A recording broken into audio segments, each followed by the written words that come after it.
social issues. How do you think that will impact the race? I'm sorry, who is this? Mike Huckabee. Yeah, Mike Huckabee. I don't know what to make of Mike Huckabee's nascent candidacy. It got out on a rather unsure footing when he determined that his best course was to attack the president's parenting abilities and also their decision to allow their children to listen to the artist Beyonce, who might be one of, if not the most popular artist in the United States. As a electoral strategy, that's more than a little bit wanting. As a attempt to appeal to the conservative base, it's cloying and it's insipid.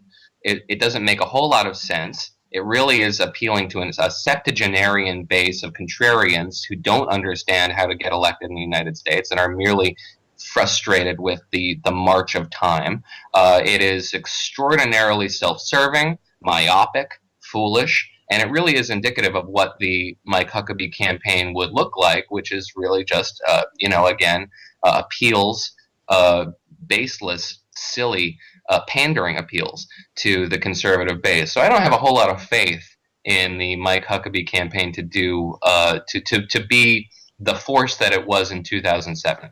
Well, I think you just said it better than I could have, and I just wrote an article about Huckabee. About he constantly cited in 2008, "Leave It to Beaver." Let's go back to the time of Leave It to Beaver from 1957 to 1963, when most Americans today aren't even alive. And also in 2012, he was a big supporter of Todd Akin, even after Todd Akin made his legitimate rape comment.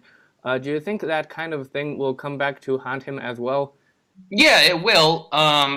If he makes it especially far in the primaries, I'm sort of placing a little bit of money, I think, on the table in that I wouldn't be surprised if he does declare a campaign and even makes it to Iowa. I would be extraordinarily surprised if he's still in the race by South Carolina. I don't think he's going to perform especially well in Iowa, although today name recognition is carrying him relatively far. He's in the top five if you consult recent polling out of Republicans in the Hawkeye state. But again, based on his approach to his candidacy, the cycle, I don't really believe he's got a whole lot of staying power. So I don't foresee him being a particularly important candidate.